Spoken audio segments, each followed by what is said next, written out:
Welcome to Ancestral Health Today, evolutionary insights into modern health.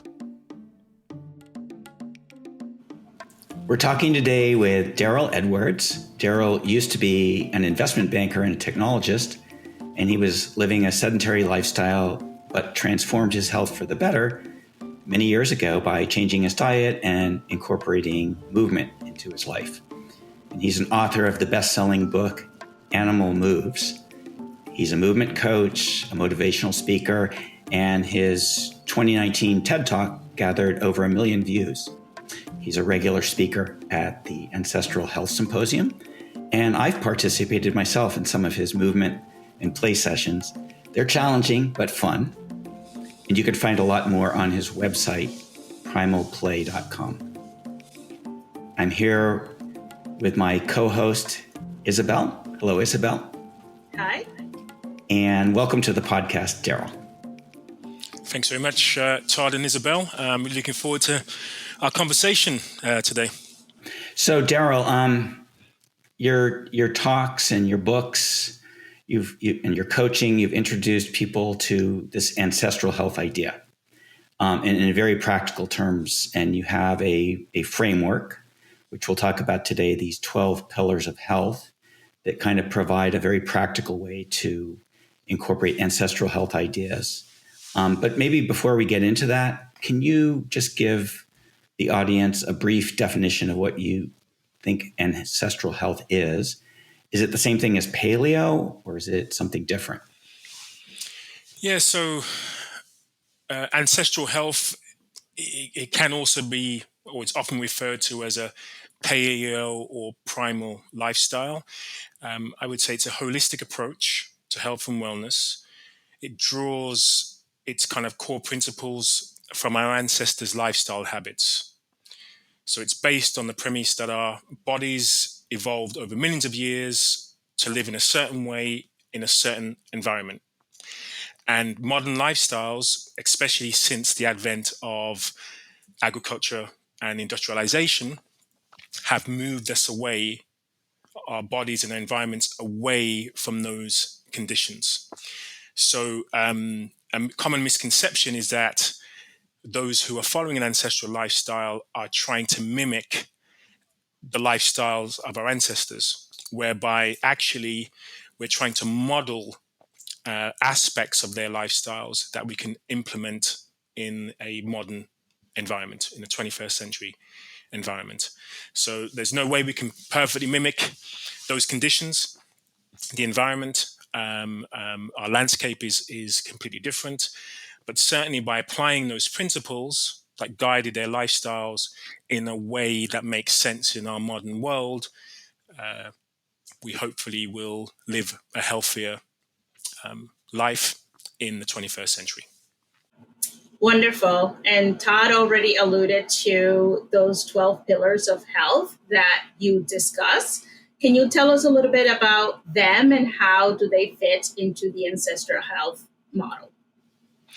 Yeah, so I like many others, when you encounter the ancestral health, many of us have a gateway.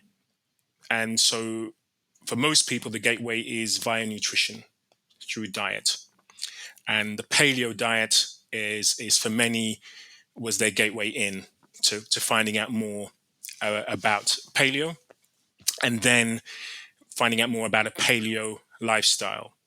For me, my gateway was through movement. So I actually read about evolutionary fitness, found out about evolutionary biology, and I was fascinated with this back to basics approach to movement. I realized that this single sort of point of failure that many prescribe as like, okay, this is the solution. There's a problem with our dietary environment and nutrition environment. So if you eat this way, everything's going to be golden. You know, we're in a sedentary environment. If you move more, job done. Whereas actually far better to be a jack of all trades and to be more holistic in one's approach. And so me finding this gateway, you know, using this gateway to find out more about the wider scope and spectrum of ancestral living meant I couldn't just focus on one thing or two things. And so my appetite for finding out more about what I could do to model my ancestors and an ancestral lifestyle today meant I couldn't just look at diet. I couldn't just look at movement. I had to focus on sleep and sleep hygiene. I had to focus on managing stress, on breathing, on my relationship with others. And so I created the 12 Pillars of Health, which I felt for myself was very comprehensive overview of improving one's health, because it's not only about what you can do yourself as an individual, but it's also how you can modify your environment and the way you interact with others to also improve one's lifestyle. So I suppose I could discuss them in kind of numerical order. It's not necessarily in order of importance, but my first pillar of health is about following the sun. So the reason why I say follow the sun is because we all have a master circadian clock, a circadian rhythm, and it's regulated by day and night. It's regulated by our exposure to the sun in the morning.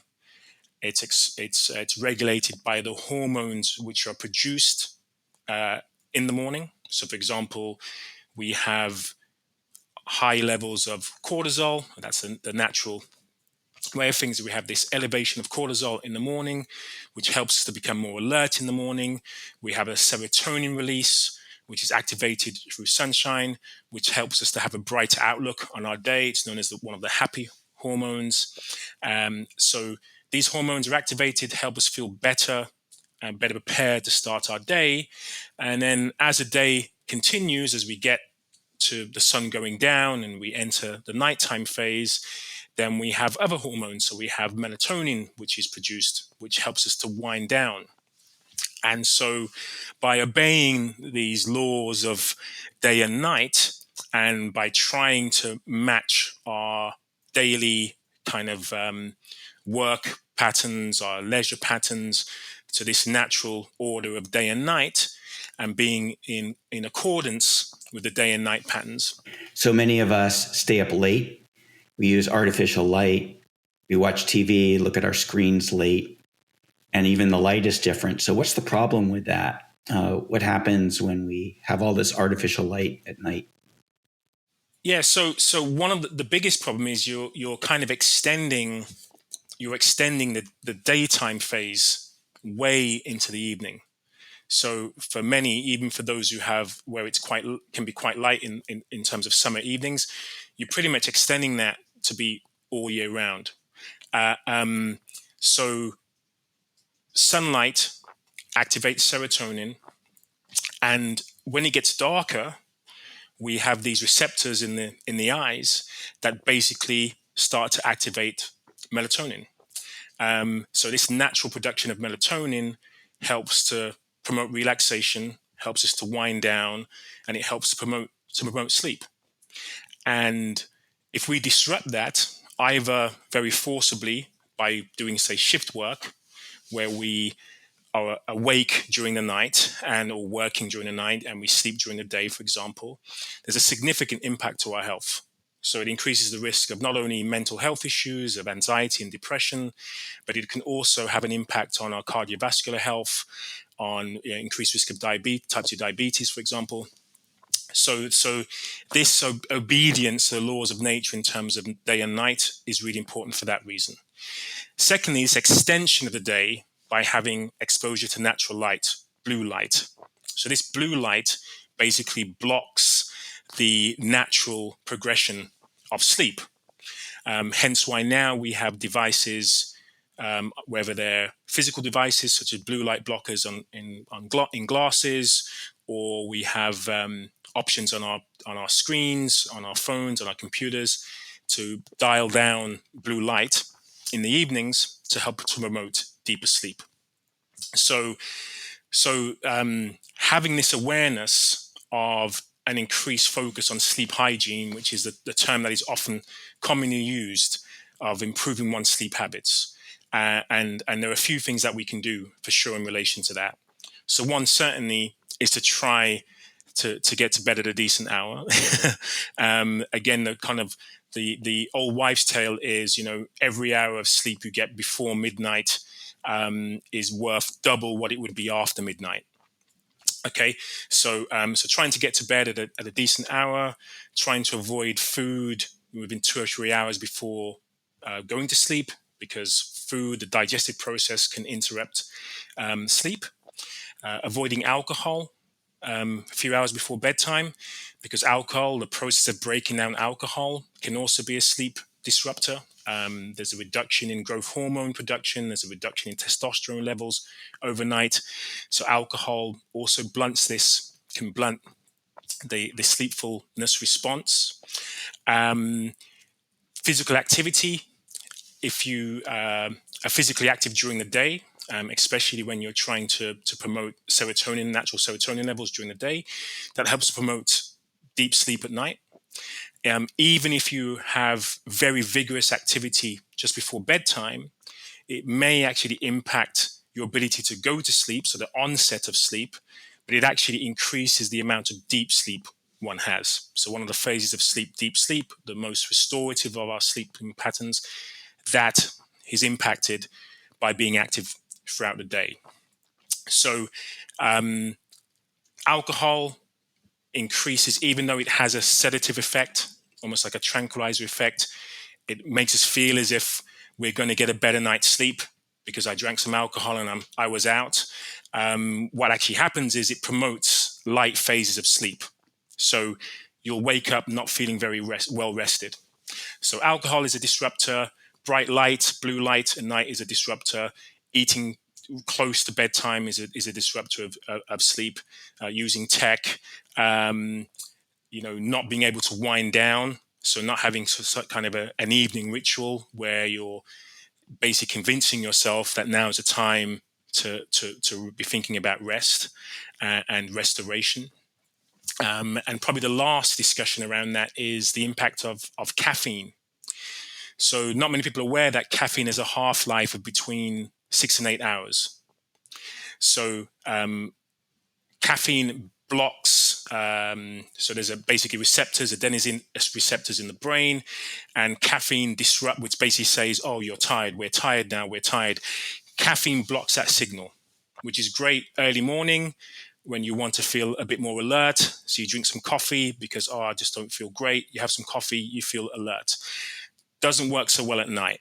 And so people feel as if it's okay if I drink coffee in the morning, if I drink it in the afternoon, I'll be fine. But because of this half-life of caffeines between 6 and 8 hours, if you have 100 milligrams of caffeine, which is an average, not even a pretty small cup of coffee worth of caffeine at 7 o'clock in the morning, you'll have about 25 milligrams of caffeine at 10 o'clock at night. That 25 milligrams of caffeine at 10 o'clock at night can have a 25% reduction in deep sleep quality that night. And that's even for those who feel that they are very caffeine tolerant, and it has no impact on my sleep, however late I drink caffeine. But the study suggests that for all individuals will have some impact in relation to deep sleep. So I think I've kind of covered most of the disruptors. Probably the last one is the environmental disruptors. So noise pollution can be problematic. So you want to kind of bring down kind of environmental noise to a level that promotes sleep. And finally, room temperature. So ideal room temperature for sleep is about 17 degrees or about 65 to 70 degrees Fahrenheit. I swatted up on my Fahrenheit today. So that's the sort of an ideal sleeping temperature to promote sleep. So we've covered some environmental aspects of promoting sleep. We've covered some of the beverages like alcohol and caffeine that can also impact sleep, but also blue light exposure and not having an environment which is conducive to sleep. Yeah, it's great that you have highlighted all the aspects. And I know of several sleep doctors that say that sedation is not the same as good quality sleep architecture because, we have so many people that have trouble going to sleep and their habit is to have a drink in order to have that sedative effect and go to sleep and not realize that that's perpetuating the problem. Exactly. So we certainly know sleep quality is an issue. So there should be a certain amount of hours in terms of recommendations by the National Sleep Foundation. They recommend about 7 hours for adults over 18 to be sleeping. But even more important than the quantity of sleep is the quality of sleep, and the deep phases of sleep. So the REM, which is fantastic for cognitive function and mood and brain repair, but also deep sleep, which is the restorative repair state physically. So both of those phases are really important, and also immune system function repair. So between the hours of 3 and 6 a.m., for example, that is the kind of optimal phase for immune system restoration. So the more we kind of mess with with this, the more we disrupt sleep, we know there are significant impacts on our health, both acutely. So our judgment is off. Not having 3 or 4 hours sleep is the equivalent of having a drink at the wheel. So drivers are impacted when they're sleep disruptive, and we know those the following day. So you've had some sleep disruption at night. We know the following day there's an impact on the foods the food choices that you make. So we have these other hormones like leptin and ghrelin that are kind of appetite hormones, and those hormones are also impacted by sleep disruption. So we could spend the entire session just talking on sleep, but I think for the kind of takeaway here is that sleep disruption has an impact on our physical, mental, emotional health and well-being. It increases the likelihood of chronic disease, not just insomnia, right? It has an impact on many other chronic conditions. And it's impossible to catch up on that sleep deprivation, right? So if you have a sleep deficiency and you go, okay, it's fine. At the weekend, I'll have a lie-in and I'll be okay. It unfortunately doesn't work that way. It's impossible to pay that sleep debt by trying to take credit in the future by getting more hours in bed. Far better to maintain a regular sleep pattern. There's a great book by Matthew Walker, Why We Sleep, that goes into a lot of the research you're talking about with the different phases of sleep. And he even talks about the importance for adolescents, and respecting that they need a different amount of sleep, and maybe schools should think about those early morning schedules. But they need far more. They need far more. So you mentioned the importance of sleep, but then the flip side of that is getting up in the morning and not necessarily relying on caffeine. And another thing you talk about, I think it's your third pillar, is getting outside and interacting with nature. Can you say, how is that important, this getting outside aspect, with so many of us working inside and working in offices? Yeah, so again, if we're trying to model an ancestral lifestyle, then for many of our ancestors, they were outside in nature for the majority of their day, right? So their work and play was outdoors. They'd get out of the cave to do the stuff that they had to do that day. In modern environments, most of us are inside. If we're working in an office, if we're staying home indoors, if we're working from home, we're in indoor, artificial light, temperature controlled environments. So we know the research tells us that just by being outdoors, just by having exposure to nature, it promotes a relaxation state. There's a stress reduction state. Even just the colors of nature, so the color green, we have what's known as biophilia. So this state of an affinity, a love for nature. So most of us feel really good when we go for our weekend hike, when we go to our local park, when we go to a beach. When we're in outdoor environments, we tend to feel much better about ourselves because the feel good hormones are activated. So we mentioned serotonin. So serotonin is activated. One mechanism of activation is by being outside. Being outside and moving, even more activation of serotonin. So yes, being outside in natural environments when we can is really helpful. One way to kind of focus on that is by breaking up your working day.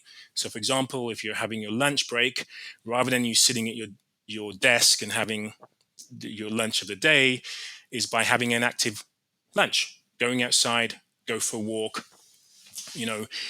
Forget about some of the stresses that you have acutely at work and focus much more on being outside and enjoying being in an outdoor environment. And really interesting in relation to this kind of natural stress response, the improvements in immune function. So again, there's an improvement in our ability to manage infections, to handle infections, a reduction in chronic disease risk just by being outside more than many of us are.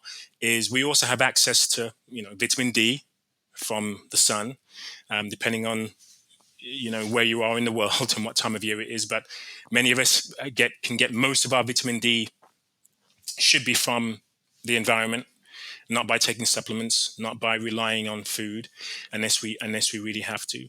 So getting outside helps with vitamin D during the summer for those of us in the northern hemisphere.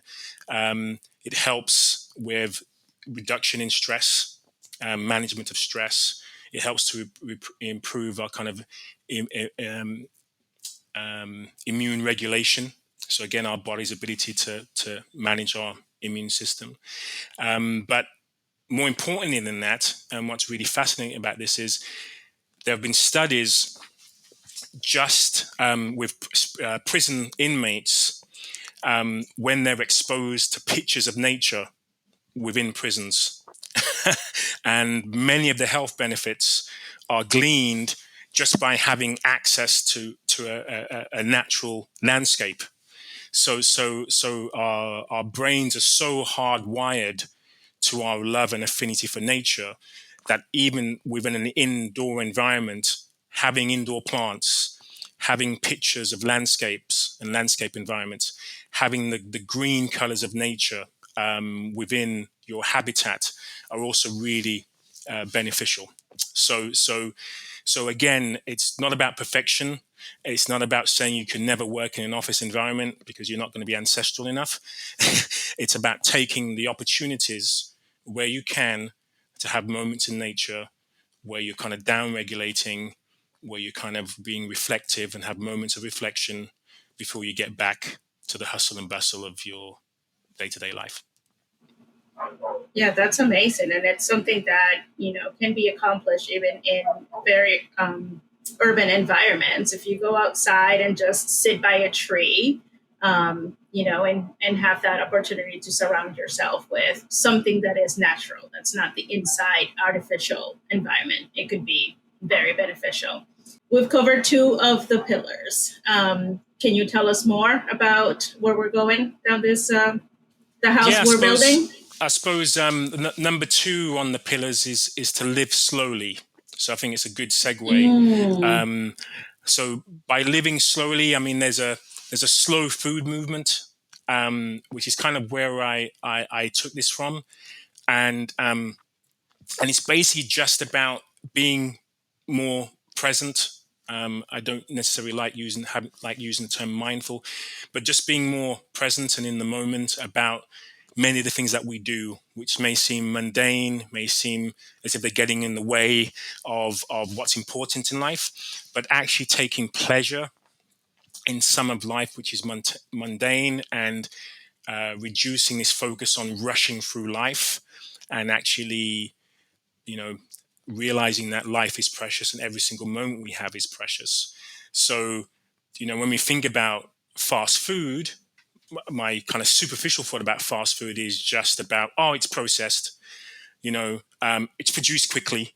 If I go to a fast food restaurant, I order foods there, great. But actually, there's something else which tends to accompany that, which is the fast eating, which comes out, the sort of can't wait to get this down so I can get on to whatever else I'm doing. And so by slowing that process down, by taking the time to think about the foods you're going to be ordering, by thinking about, the benefits of that food, by being grateful, the gratitude that accompanies that food. And I know I'm focusing on food here, and we'll be talking about nutrition diet later, but that approach can be applied elsewhere in life. So living slowly is basically saying that we need to make our time here count. We should savor our time. We should savor the minutes that make up time for us. And we should be aiming for quality within that time. So whatever leisure time, whatever spare time, whatever time we have at work, where we're can be just focusing on churning through and improving productivity, but we just lose this focus on what's really important. So being mindful rather than being mindless. And that approach for being slow and the movement of being slow can be also applied to movement and also applied to restoration and our approach to thinking about improving my sleep hygiene and food choices and what I want to do in my spare time. So living slowly is extremely important, because even with physical activity, with movement, where oftentimes I want to be and we'll discuss this later, but I want to be as vigorous, powerful, strong, fast. I want to be all of those things as much as possible. But even within that, I want to be really slow. So my body may be fast, my reaction time may be really quick, but in terms of that internal processing, it's very, very slow. It's a flow state. I have an awareness which comes about thinking about what my body is capable of in a given moment.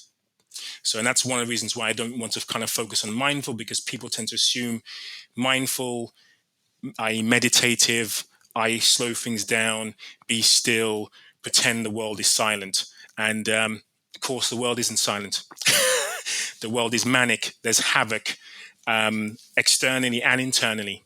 So whatever we can do to kind of embrace that and become more resilient within the mayhem, I feel is far more important. Yeah, Darryl, this sort of taps into one of your other pillars, which is about stress management, right? So slowing down a bit, but we live in an inherently more stressful environment than perhaps our ancestors did. So I guess first of all, but they didn't live in the absence of stress either. So is all stress bad, or is it just certain kinds of stress? And which ones should we minimize and which should we figure out a way to embrace?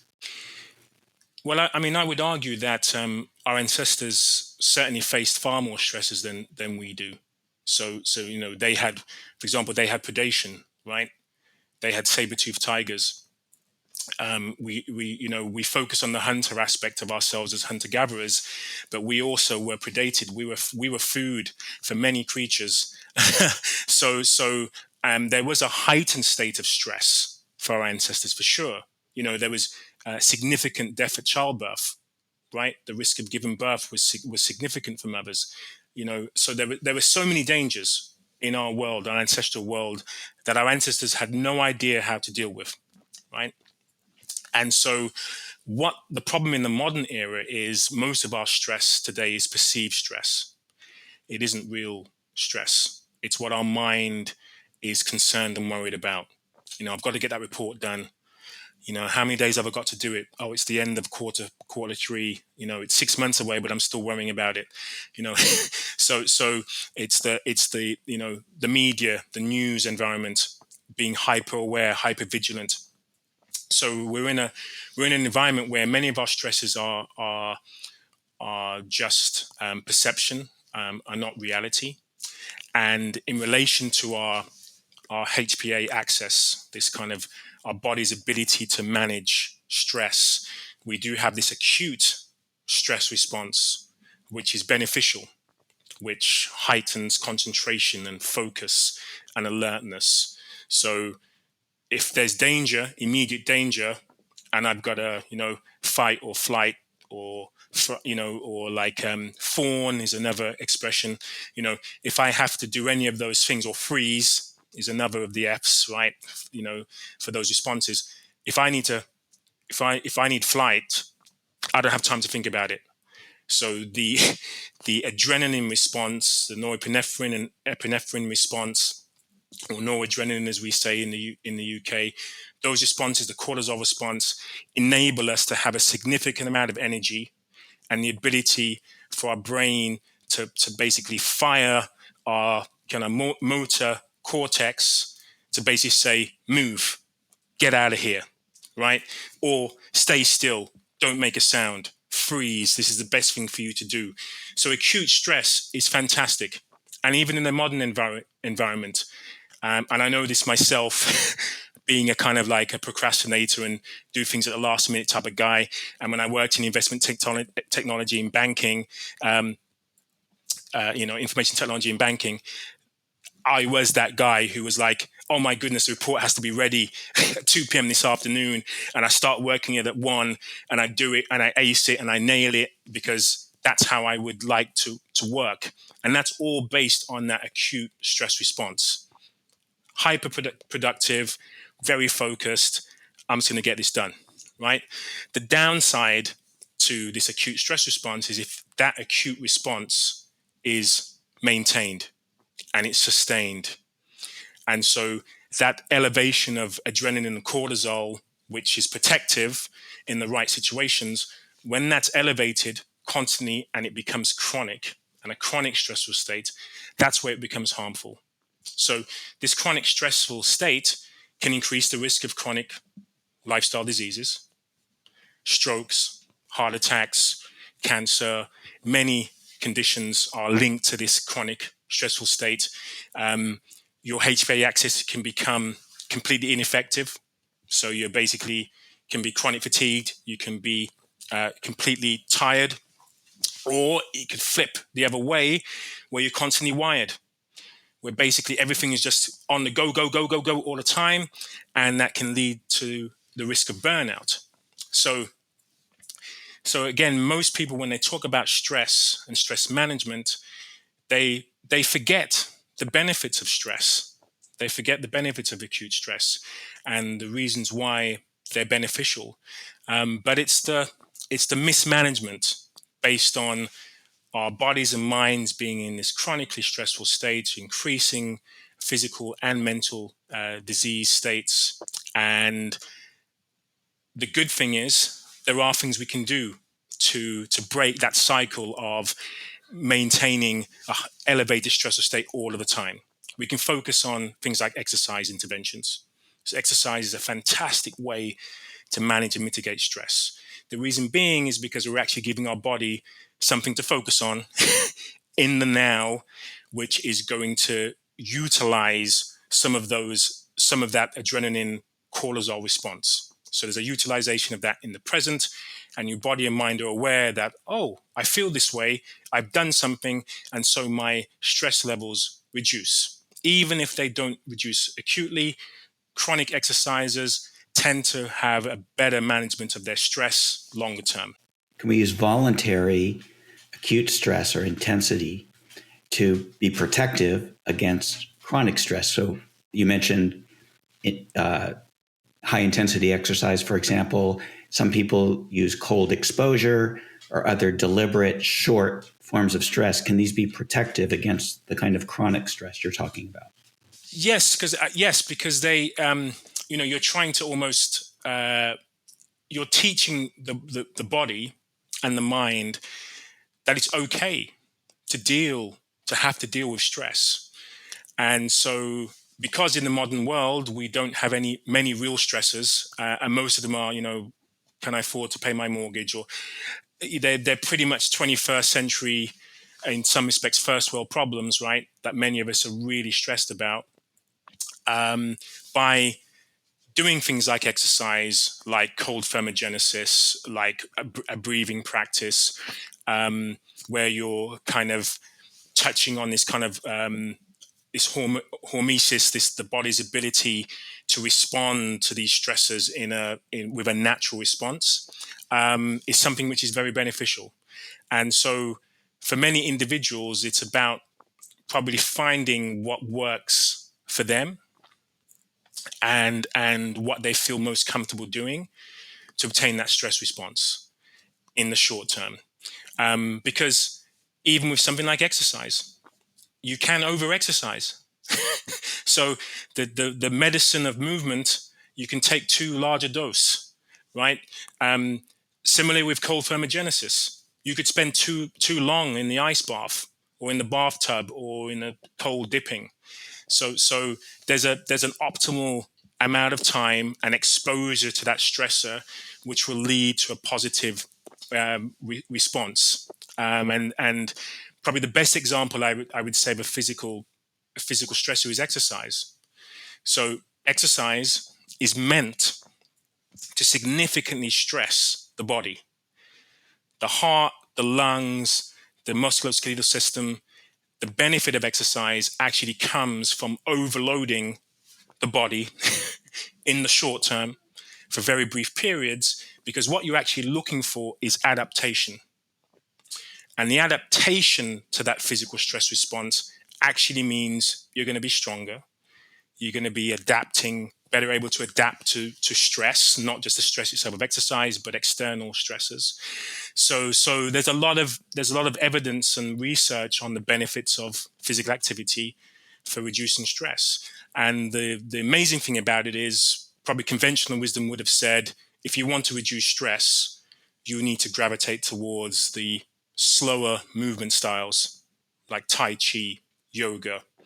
But now we realize, and the research backs this up, that the higher intensities have more of an impact on managing stress and reducing the risk of depression and anxiety than the slower, moderate and low intensity forms of exercise. So I know we kind of blur the lines here, talking a lot about movement, but for sure, these other interventions like cold thermogenesis, like a breathing practice, like, seeking adrenaline, shrilled rides, or, there are many things that we can do. Heat exposure. So not many people talk about, hot thermogenesis, right? Because now people are like into the cold showers, but going out to a hotter climate and having to deal with temperature regulation and being able to bear that acute stress again. But of course, if you're in that environment for too long, it's not helpful. Yeah. And one of the ways that I find that helps me personally manage my stress is one of your other pillars, which is engaging with community. How do you find that community is helpful towards, addressing the needs of living a more ancestral lifestyle, and how does it fit in with the other pillars? Yeah, so I suppose with all of the pillars, really, and it's probably really worthwhile focusing, is that you have this kind of spectrum for all of the pillars. Too much, not a good thing. Too little, not good. You're aiming for that kind of sweet spot, and that sweet spot is pretty wide, right? It's the majority probably of that kind of pendulum swing is where it's beneficial, and outside of that, it's not healthy. So too much social interaction, too much time spent on social media, too much time being aware of what everyone is doing is detrimental to our health, detrimental to our mental health. Being socially isolated. I want to be on my own. I don't want to interact with anyone.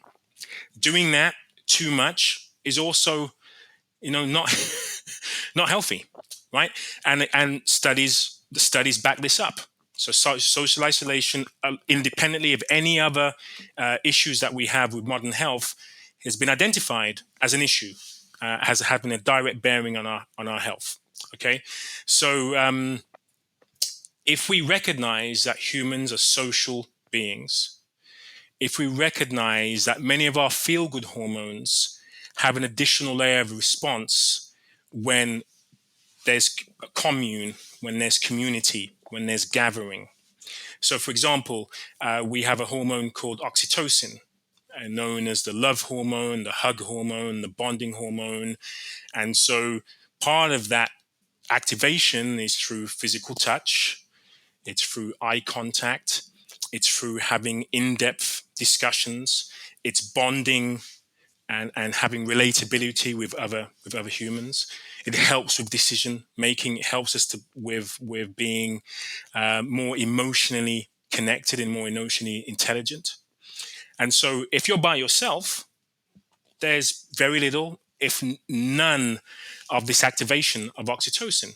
So, worst case scenario, those who have to deal with the most social isolation, unfortunately, can become the most violent of offenders, can become mass murderers, can become serial killers. That tends to be the profile of many of these individuals, of having enforced isolation, right? Those, again, pendulum swing the other way. I'm always on my phone. I don't have any real friends. They're all on social media. I'm only concerned about what people think about me on social media, blah, blah, blah, blah, blah, blah, blah, right? Then you have that other pendulum swing, right, of people, toxic behavior, of, wanting to basically be disruptive in the social sense and not having a real life. So we want to be in that sweet spot where we have meaningful relationships, not only with those that we are closest to us, and mean the most to us, our family and our closest friends, but also our interactions with others outside of that inner circle. And so by referencing our ancestors and by referencing the kind of golden age of ancestral health in many respects, which is pre-agricultural revolution, that many people identify as the first issue in human, a kind of decline in human health, then we know we thrived in relatively small communities, that we spent a lot of our time with our immediate family, that there was a significant amount of care and interdependency in a meaningful way, and our coexistence and our ability to adapt to our environment was based on that fact. So we have these hormones which adapt to that process. So another example is marching, for example. So we have a hormone called endorphins, a neurotransmitter, which is like a pain reliever, right? So it helps to relieve pain. It's like an analgesic. It helps to promote mental health and clarity, as well as physical health, pain relief. And if you exercise, you can increase the amount of endorphins, and so it's known as the runner's high. So runners who run for a half marathon, they tend to get this feeling of euphoria once they finish. Interestingly, if you have people running or marching at the same time, so in a group, in unison, there are higher levels of endorphins that are released over and above the activity itself. So if you have somebody walking by themselves, keeping a certain rate, and then you have two people doing exactly the same, there are higher levels of endorphins for those two individuals, because there's some kind of symbiosis. There's something kind of like, there's some synergy at play, whereby our hormones play with each other and interact with each other. So this isolated and this view of looking at ourselves as individuals and thinking about these systems that are working within our bodies, but actually they're kind of like, they're jumping and bouncing and interacting in ways that we still don't understand. That's really interesting what you mentioned about individual exercise versus group activity. And you've even said that play and natural movement is different than what happens in the gym. You certainly get some benefits in the gym, right? But can you say a little bit more about what you mean by natural movement, how it and how is this different than just going to the gym, and also play, which it taps into as well? So yeah, moving naturally is again, we've got this pendulum. We've got the left-hand extreme of sedentary behavior, not moving, not doing very much, spending most of our time in the chair. We have the do too much on the other side, which is like, I don't want to rest, I don't want to recover, I just want to spend all my time exercising. Sleep is not important. And then you have this beautiful sweet spot, which gives us a significant benefit. So I believe movement is medicine. There's a significant amount of research and evidence supporting that. And we know people who do just a little bit more than being sedentary can already significantly improve their health. And it's dose dependent. So the more we do, and the more we do is a significant amount. So it takes a lot for us to do too much of movement.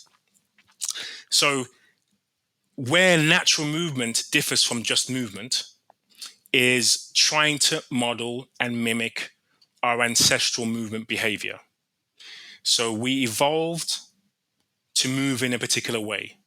And that evolution was for us to navigate the environment we were in.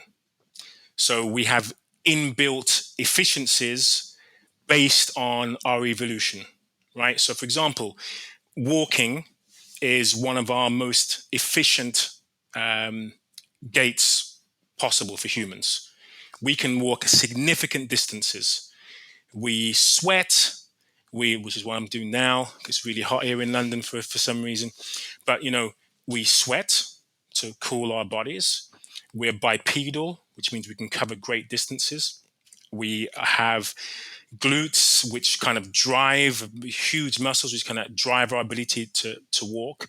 And walking, if we walk at a very kind of slow pace, there isn't much more energy expenditure than us being still, right? So in the discussion around hunter-gatherers, what many people tend to miss is the nomadic aspect. So we're not just hunter-gatherers. We didn't just stay in one place and go, oh my goodness, there's a feast of food here. Wow, this is incredible. There's a bounty of food. We don't need to move. The reality was we were nomadic. We had to walk significant distances. And some of those distances were could be 30 to 40 miles a day. Incredible distances were covered on foot, all age ranges, right? So people got, the men who were hunting, significant distances were covered to go to the hunting grounds to hopefully get the kill and then to bring it back, to carry it back, right? So when you think of just those basic movement patterns involved of one, being able to walk great distances, having great cardiovascular endurance and efficiency, then the ability, if you're a hunter, to, okay, right, we need to crawl, we're going to need to, have a lookout, so we need to climb for vantage points, right? We're using tools. So we're going to have to throw. We're going to have to throw very powerfully. We've got to be very quick. We've also got to be aware that we might be chased. So we've got to be able to sprint and climb and avoid danger. And, so you start thinking about all of these movement patterns that humans are evolved to do. So we can climb, we can carry, we can lift, we can jump, we can crawl, we can walk, we can run, we can sprint. And we have systems within us, energy systems, that supply our body's requirements to be able to perform those functions. So we're not one-dimensional in any way in relation to our movement capability. And as we know, and as we discussed at the beginning, movement's my thing. So I tend to kind of my eyes light up when I'm talking about it, and I become even more passionate than anything else I probably talk about, apart from play. But the reality is, as nomadic hunter-gatherers, and so in most societies, the men would tend to do the hunting, the women would tend to do the gathering. So the women would have to carry the offspring, oftentimes while they would go to gather. So they'd be lifting and carrying their offspring and walking for hours to obtain the berries and the foods that they were obtaining. So movement was a significant part of their day. And so natural movement is a consideration of what our bodies evolved to do, and the importance of our ability to do that. Because as great as food is, if we didn't have the physical ability to obtain that food, we wouldn't be able to have a wonderful plate of nutrition to indulge in. So there was a priority in a kind of a sequential sense of our bodies need to adapt to be able to function in a way that allows us to seek and source food within this environment. And within the 21st century, moving naturally, I want to be able to model many of those behaviors without having to physically go out and hunt or to build shelter or to have to walk 40 miles a day. Do you know what I mean? So how can I model that in the 21st century, utilizing exercise science to validate why we should be moving in a particular way, and in a way that also improves the likelihood of prevention of chronic disease, but also being able to support the therapy of modern disease if we happen to succumb by any of them. Yeah, we can just walk to the supermarket if it's close enough, right? Well, yeah, I mean, that's a lot of effort. I think for most people now, it's the click of a mouse, right? So I mean, I'm going to be honest. Most of the time I get food, if I'm sourcing food from externally, it's like, boom, Uber Eats, job done, right? Done. Yeah, I want the food exactly how I want it, right? If I have to make a really good decision about the food that I make, then, do I drive to the supermarket? Do I walk to the supermarket, which is what I do? I'll walk to the supermarket. It's kind of a day out me for too. me. Do you know what I mean? So I then I'm spending time. I'm again a bit of slow, thinking slowly about, a bit of slow living in relation to sourcing my food, and movement is a part of that. So yeah, in the best way that I can, I think movement and food are inextricably linked. There we go. Finally got it. They're inextricably linked, right? And unfortunately, our 21st century environment encourages us to be sedentary. Our genes are evolved around convenience. If I don't really have to do something, I'm not going to do it. So if I have a comfortable chair, if I have a screen that can get me food, if I could pay somebody to feed me, I probably would, right? and that's not because and there's something comforting about that. And that's why many of the reasons why most of us succumb to the diseases of civilization is because of this comfort, because of the ease of us feeling comfortable about not having to make a difficult decision, right? An uncomfortable one of exertion. Oh my goodness, I have to prepare my food. Oh my goodness, I've got to go and hunt for food today, right? Once you remove the exertion and the difficulties, then you're drawn to fast food. Then you're drawn to clicking a button. I can have it here quickly. I can just chow it down. I can get a blender. I don't even need to chew. So, being very dystopian about it, right? I think the progression in relation to technology and in relation to food is we are going to get to the kind of, the Charlie in the Chocolate Factory, the pill of having all meals in like one little tablet that you'll eat and you go, oh, that was a great starter. Oh, now the main course. I don't know if you remember Charlie and the Chocolate Factory when there's somebody eating a small kind of like sweet, and he literally had a 3-course meal. And he felt all of these flavors and you think, hold on a second, there is nothing there which obviously is not nutritious. It's not going to be supplying the energy the body needs. It's just a very quick, easy fix, which isn't actually fixing anything at all. So this focus on convenience even goes over to exercise, right? We schedule this time in the gym, short in and out. It's got to be at a certain time of the day, and it's convenient. That's why I right? like walking to the supermarket, because I get to have 2 tasks at once. So, I don't have to make time to exercise. I'm already doing it while I'm procuring my food. And oftentimes I'll call a friend, I'll go with, a family member, and that's that community time that you're building right in there as well. Yeah. For sure. And I think, sorry. No, in other words, I think what Isabel's talking about, you're combining several of your pillars, being slow, the community, the movement. Walking is great, but there's one other part of movement, and I just want to make sure we touch on, because I've experienced this personally from your movement coaching at Ancestral Health Symposium, where you're asking people to think about different ways to move in a more playful manner. And I can tell you this, it's fun, it's challenging, you feel different afterward. Can you describe these different kinds of movement, why they're important, why you can't just go to the gym, the treadmill, lift weights? What are you getting from this other kind of movement and the playful aspect of it?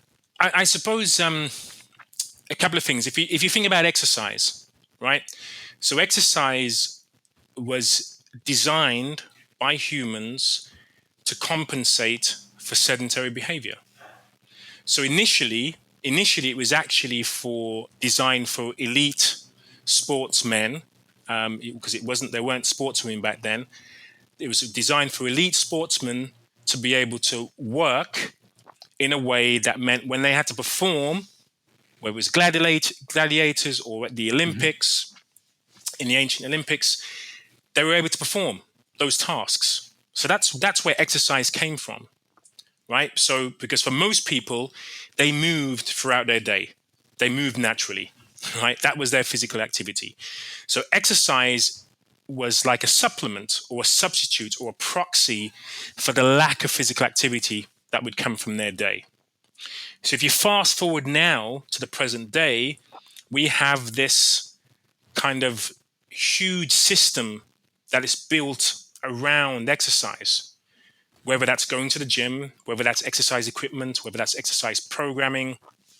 And again, it's trying to counter sedentary behavior. So we have these bite-sized pieces of activities that we go, hey, if you do this, you can inhibit some of the harms of sedentary behavior. The downside to that is, again, if we focus about moving naturally, is that most of us, when we exercise, don't do all of the behaviors we need to in terms of physical activity. So, for example, if I'm a runner and I go for a run, I know I'm going to be working my cardiovascular system, my aerobic fitness, my heart and lungs. I'm going to improve my circulation. There's going to be some other benefits that are going to come from that. But I'm not going to do much in relation to my strength. There's no resistance training there, for example. My musculoskeletal system is not going to be impacted too greatly by that. Yeah, so thank you very much, Darryl. We've covered about 6 of the pillars, and we're very lucky to have you back for a part 2, so we can continue covering the rest and integrating how they all fit together. So we look forward to seeing you again, and thank you so much for being on the Ancestral Health Today podcast. Oh, you're welcome. Thanks so much for your time, Todd and Isabel. It's been a real pleasure. Thanks for joining us on this episode of Ancestral Health Today. We hope you enjoyed our discussion on how evolutionary insights can inform modern health practices. Be sure to subscribe to our podcast to catch future episodes.